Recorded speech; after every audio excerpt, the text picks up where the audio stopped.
यानी कि सजाए मौत ये किसी आम गुनाह की सजा नहीं है। अदालत ये सजा बेहद संगीन और असाधारण अपराधों में ही देती है और किसी महिला को सजाए मौत या फांसी की सजा होना असाधारण से भी असाधारण माना जाता है।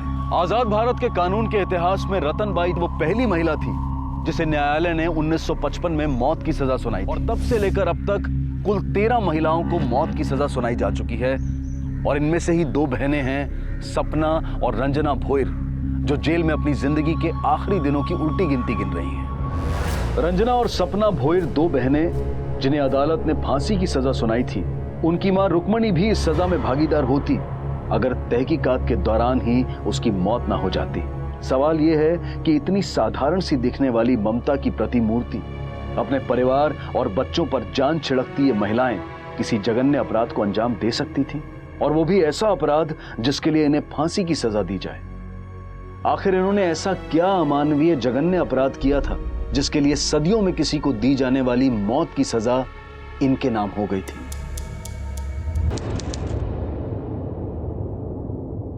सुषमा, सुनो ना, आज कोशिश करना जल्दी आ जाओ। मेधा की तबीयत ठीक नहीं है और मेरी आई की भी तबीयत ठीक नहीं है। मैं मेधा को लेकर आई के पास जाऊंगी तो देवकी के पास आपको रुकना पड़ेगा। ठीक है, तुम टेंशन मत लो, मैं आधे 1 घंटे में आ जाऊंगा। जी।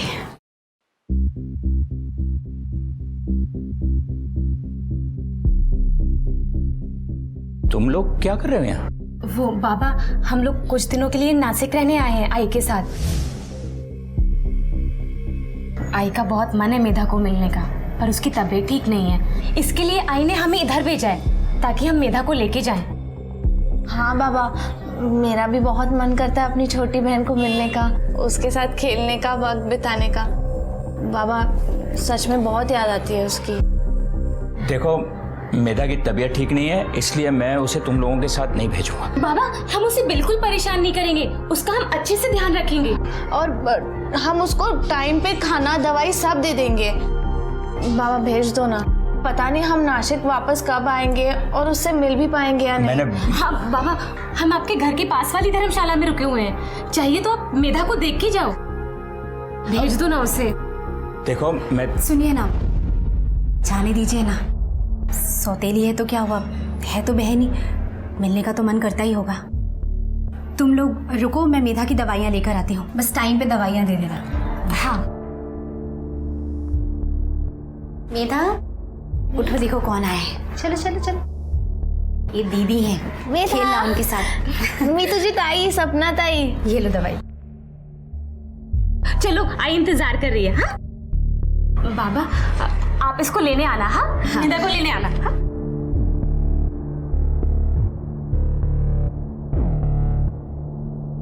क्या जरूरत थी भेजने की? तुम मना भी तो कर सकती थी। अब जाने भी दीजिए।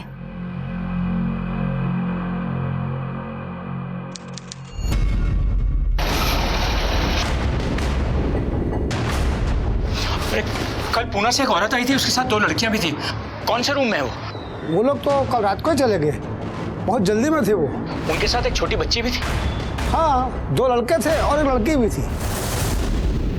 आपकी पहली बीवी और बेटी ने आपकी बेटी को किडनैप किया, मतलब आपकी पहली बीवी ने अपनी दूसरी बेटी और आपकी बेटी ने अपनी बहन को किडनैप किया। हाँ साहब, ये अगवा करने वालों में मेरी पहली बीवी, उसकी बेटी रंजना और मेरी सगी बेटी सपना, ये तीनों लोग थे। अगर वो आपकी सगी बेटी थी तो फिर वो अपनी बहन को क्यों किडनैप करेगी? पता नहीं सर, शायद बदला लेने के लिए। कैसा बदला? आप थोड़ा डिटेल में बताइए ताकि हम इस केस को समझ सके। सर, मैं मिलिट्री में था सर, पुणे कैंप में। मेरी मुलाकात रुक्मणी से हुई। हम लोग एक दूसरे को पसंद करने लगे और फिर हमने शादी कर ली। लेकिन सर, उसकी एक शादी पहले ही हो चुकी थी।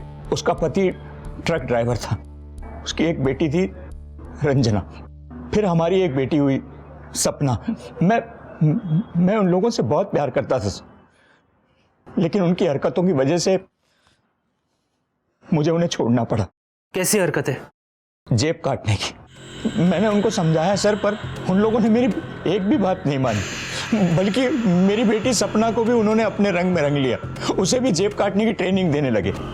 रुक्मणी बहुत ढीठ औरत है साहब, तंग आकर मुझे उसको छोड़ना पड़ा।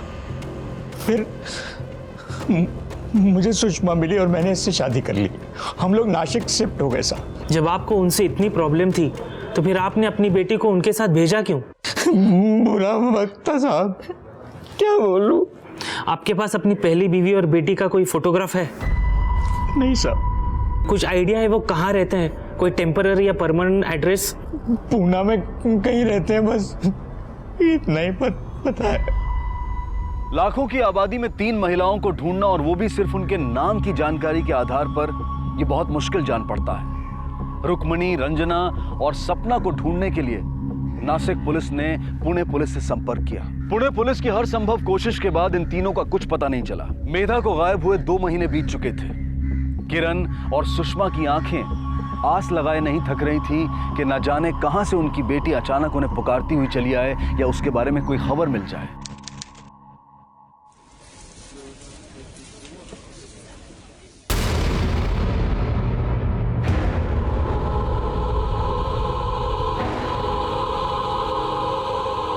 रंजना, तुम लोग मेधा को लेकर गई थी ना? कहाँ है वो? किस हाल में? मेरी मेधा मुझे वापस दे दो। छोड़, भूल जा मेधा को, अब वो तुझे नहीं मिलने वाली। मतलब तुम लोग कहना क्या चाहती हो? मैंने क्या बिगाड़ा है तुम्हारा? तूने हमारी आई की जिंदगी बर्बाद कर दी, हमारा घर उजाड़ दिया। जैसे हम अपने बाप के लिए तरसते ना, अब तू अपनी बेटी के लिए तरस। नहीं मिलेगी कभी तुझे वो। मैंने ऐसा कुछ नहीं किया है। मैं तुम्हारे पैर पड़ती हूँ, मेरी बच्ची मुझे वापस दे दो। चल, मेरी बात तो सुनो।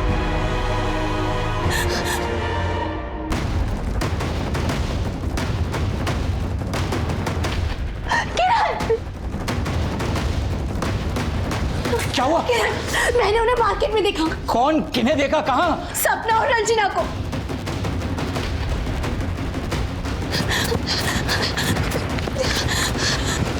किरण, हाँ? किरण यहीं पे थे। कहाँ चले गए? ठीक से याद है तुझे? किरण मुझे अच्छे से याद है, मैंने यही देखा था। किरण ने तुरंत इस घटना की सूचना नासिक पुलिस को दी और नासिक पुलिस ने तुरंत कार्रवाई भी शुरू कर दी। लेकिन तमाम कोशिशों के बावजूद पुलिस सपना, रंजना और रुक्मणी का पता लगाने में नाकामयाब रही। इन तीनों के नासिक में होने ने किरण और सुषमा की तो नींद उड़ा दी थी। डर 24 घंटे उनके साथ था कि अब उनके साथ क्या अनहोनी होने वाली थी।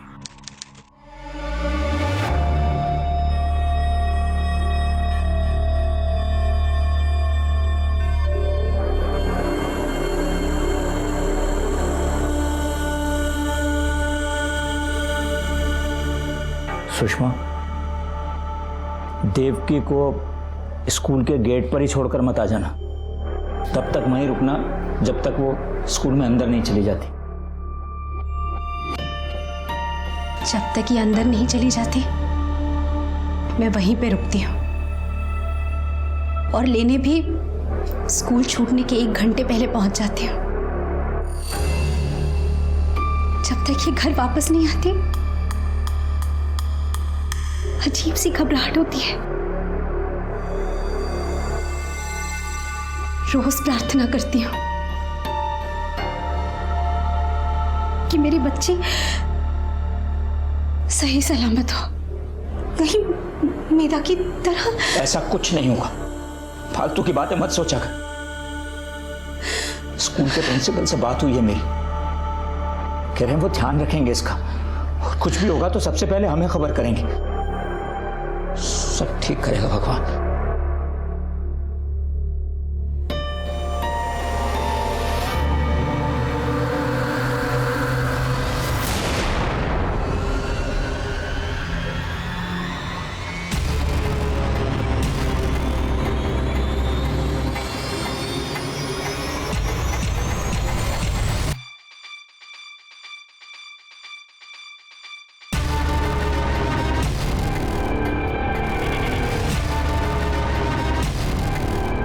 देवकी कशी आहेस?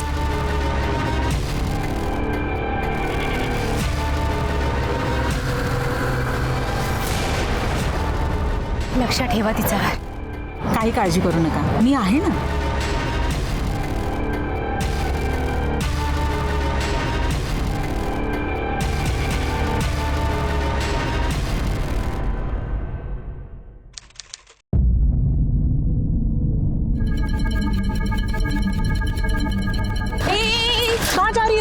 अरे देवकी माते, उसको बुला दो, जाओ, उसकी बहन की तबीयत बहुत खराब है, हम उसको लेने आए, जाओ बुला दो। ऐसे नहीं बुला सकती, बच्चे को लेके जाने के लिए माँ बाप की परमिशन लगती है। अरे अभी तो बताया ना कि उसकी बहन की तबीयत बहुत ज्यादा खराब है, उसके आई बाबा उसके साथ है, इसके लिए हमको भेजा है उसको लाने को। तभी भी उसे नहीं ले जा सकते, उसके माँ बाप बोलेंगे या आएंगे तभी लेके जाएंगे। अरे लेकिन अच्छा ये लो, ये आप तो उसे भेजो ना। ज्यादा शांति करती है क्या? प्रिंसिपल को बता दूं? हाँ, जा, जो करना है कर ले, देख लेंगे तुझको हम। क्या समझती तू अपने आप को? चल देख लेंगे तुझे, देख लेंगे।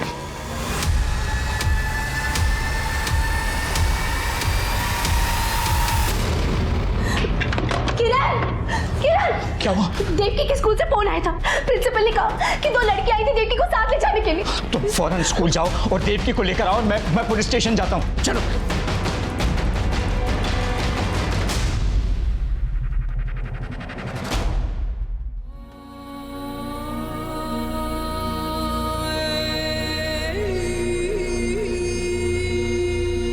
रंजना और सपना की देवकी को अगवा करने की कोशिश एक स्कूल कर्मचारी की सूझबूझ की वजह से नाकाम हो गई थी। और वहीं दूसरी तरफ पुणे पुलिस पिछले 2 महीनों से रुक्मणी, रंजना और सपना के कारनामों को पिछले 10 सालों की चार्जशीट में तलाश कर रही थी। और आखिरकार उन्हें सफलता मिली। इन तीनों के नाम उन्हें पुलिस रिकॉर्ड्स में मिले, जिसमें इन पर चोरी और लूट के कई मामले दर्ज थे और जिसके लिए ये 8 महीने की सजा भी काट चुकी थी। कुछ ना होने से कुछ होना बेहतर है और पुलिस की भी यही स्थिति थी। उनके पास इन तीनों का अभी का पता नहीं था, लेकिन इन तीनों के फोटोज और कुछ पुराने एड्रेसेस थे जिसको आधार बनाकर उन्होंने अपने खबरी नेटवर्क को एक्टिवेट कर दिया और आखिरकार उनकी कोशिश रंग लाई और उन्हें इन तीनों का नया पता मिल गया। पुणे पुलिस ने तुरंत वहां छापा मारने की तैयारी की, इस उम्मीद में कि शायद अब मेधा केस सॉल्व हो जाएगा। लेकिन उन्हें आभास भी नहीं था कि सच कहीं ज्यादा भयानक और कुरूप होगा। काय पाहिजे? सरका बाजूला अरे चला, अरे क्या हो रहा है? सपना और रंजना कौन है? मेधा मात्रे कहाँ है? कहाँ है मेधा मात्रे? हम किसी मेधा मात्रे को नहीं जानते। मेरे बेटे को हाथ लगेगा तो हाथ तोड़ डालोगी तेरा, छोड़ूंगी नहीं तो डालूंगी मेरे बेटे को मारना नहीं, छोड़ूंगी नहीं मैं, छोड़ूंगी।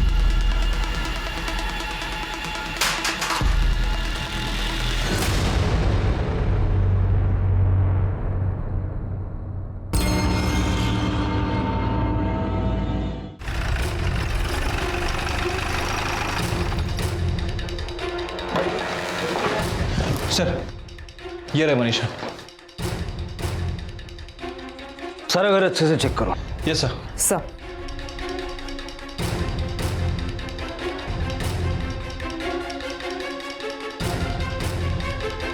सर, ये फोटोग्राफ्स मिले। रुक्मिणी के बेटे के बर्थडे के फोटोज हैं। कांबळे, ये फोटो लेकर जरा आस पड़ोस में पता करो, इसमें जो बच्चे हैं ये आस पड़ोस के ही बच्चे हैं या बाहर के हैं। हो सकता है कि इन बच्चों में से किसी ने मेधा को देखा हो। ठीक है सर। सर, ये कुछ बच्चों के कपड़े मिले।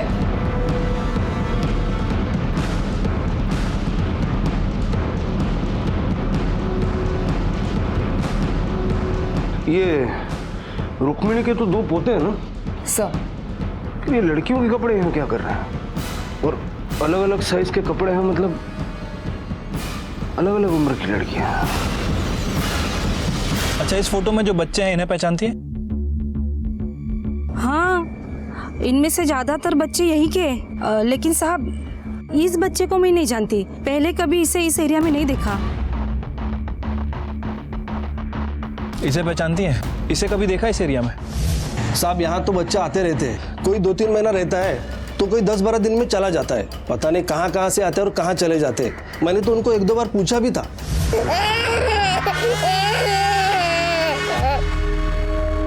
अरे अब ये कौन है? कभी देखा नहीं इसको। ये मेरी बहन की लड़की है, पुणे घूमने आई है।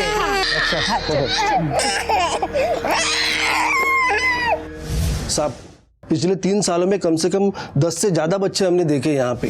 उनका वो दामाद है ना सूरज, उसके साथ में अलग अलग बच्चे दिखते हैं। अरे वाह वाह वाह वाह। अच्छा ये लोग काम क्या करते हैं? काम क्या साहब, पॉकेटमारी करते हैं। 1000 बार तो पुलिस पकड़ के लेके गई, लेकिन कोई फायदा नहीं, सुधरते ही नहीं है। वापस आके फिर वही काम शुरू। इनका जो दामाद है सूरज, क्या वो भी यहीं रहता है? घर जमा है ना साहब, कहाँ जाएगा? वो भी इधर, उसकी गाड़ी भी यहाँ। वो देखो साहब, उसकी गाड़ी। कमरे यहाँ तो ऐसा कुछ मिला नहीं जिससे ये साबित हो सके कि मेधा यहीं थी, लेकिन कुछ बच्चियों के कपड़े मिले हैं और रुक्मिणी के दोनों पोते हैं। इस तरह से लड़कियों के कपड़े, वो भी अलग अलग साइज के हैं। सर पड़ोसी का भी कहना है कि उन्होंने इनके घर पे बहुत सारे छोटे छोटे बच्चों को देखा है। और सर ये सूरज की कार है। सर अगर वाकई इनके घर में कुछ चल रहा था तो हो सकता है कि उसके सबूत इस कार में ही मिले। सर हमें इस कार की फॉरेंसिक टेस्ट कराना चाहिए।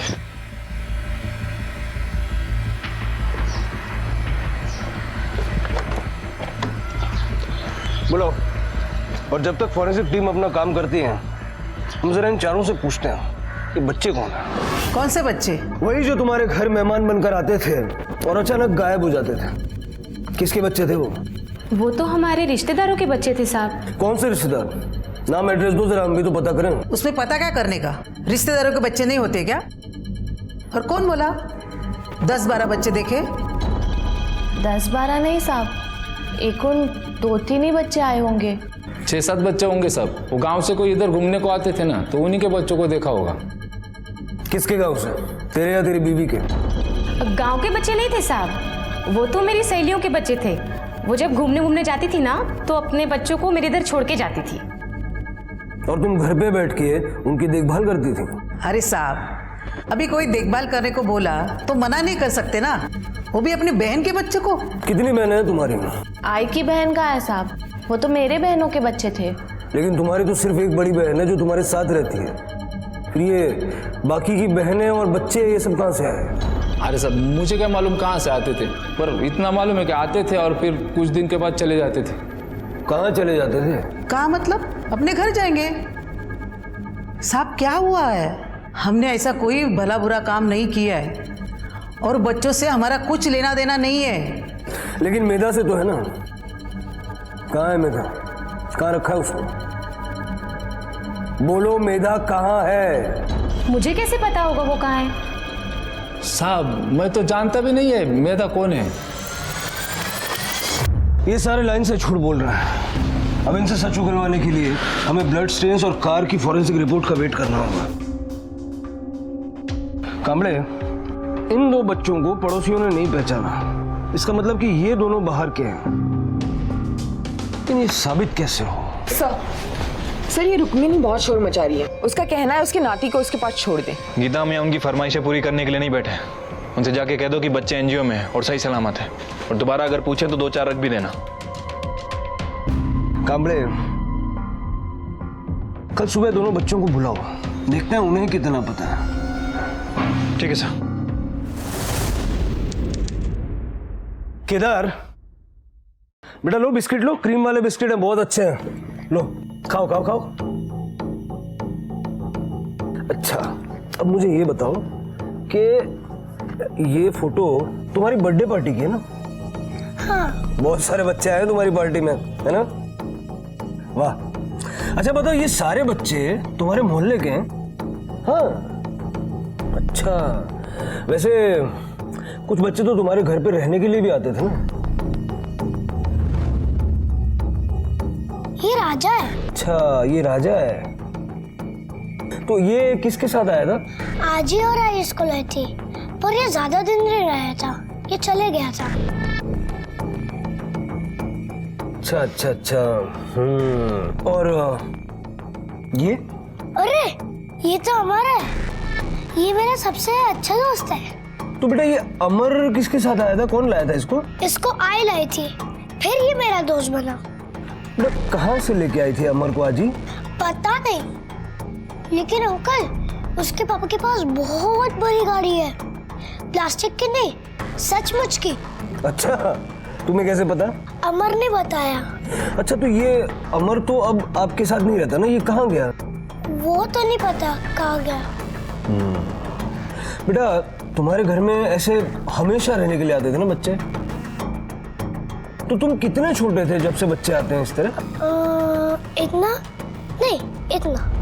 ओह, तब तो आपके बहुत सारे दोस्त बने होंगे।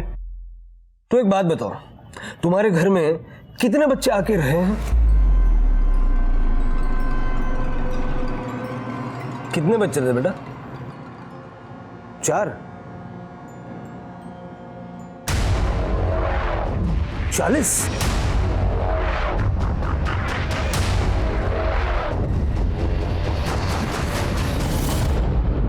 तीन महीने हो गए किरण, मेरी बच्ची कहीं नहीं मिल रही है। पता नहीं किस हाल में होगी। किरण प्लीज प्लीज मेरी बच्ची को ढूंढो, छोटी बच्ची है वो। किरण मेरी बच्ची को ढूंढ लाओ। सुषमा, सुषमा।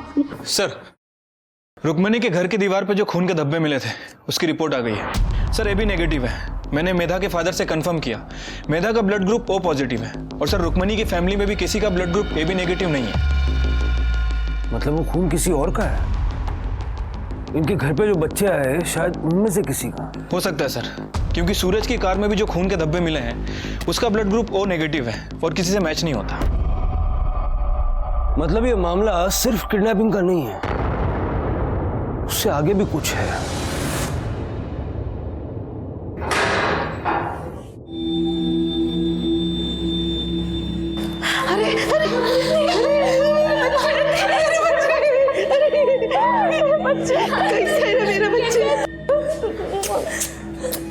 मारा तो नहीं ना उन लोग ने? हाँ? मारा ना तो आजी को बोल, मैं उनको छोड़ूंगी नहीं। नहीं आजी, उनने नहीं मारा। वो लोग बहुत अच्छे हैं। मेरा बच्चा। अब सूरज की बारी।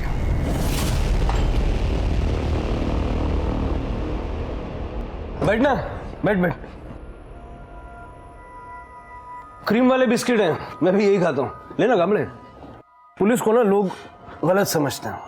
अब तेरी सास, बीवी, साली, इनको हमने बच्चों से मिलवा दिया। बच्चा आया था साहब, मेरे को काय को नहीं मिलवाया? तेरे लिए उससे भी अच्छा एक प्लान है मेरे पास। देख, हम जानते हैं कि तुम लोग ये बच्चों को किडनैप करते थे, फिर उनको अपने चोरी चकारी के कामों में इस्तेमाल करते थे, ठीक है। लेकिन ये सारे काम तू नहीं करता था, वो 3 औरतें करती थी और तू उनके चक्कर में फंस गया। अब किसी के भी चक्कर में फंसा हो, सजा तो काटनी पड़ेगी। कितनी सजा होती है कमरे? सर, कम से कम 10 साल के लिए जाएगा या फिर उम्र कैद भी हो सकती है। अरे नहीं साहब, मेरे को उम्र कैद काय को होगी? अरे उम्र कैद तो बहुत कम बोल रहा है ये, फांसी भी हो सकती है। तेरी गाड़ी में और घर में खून के धब्बे मिले हैं। नहीं साहब, वो सब मैंने नहीं किया है, मैंने तो बस उनको। बोल ना।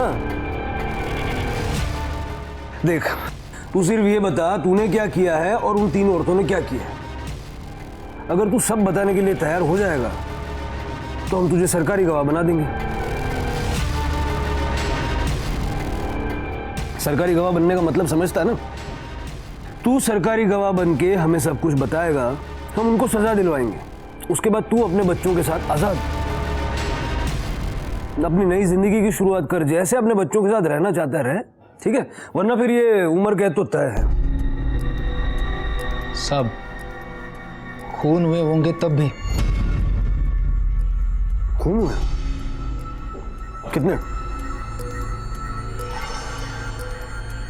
पहले मेरे को सरकारी गवाह बनाओ साहब, फिर बताऊंगा।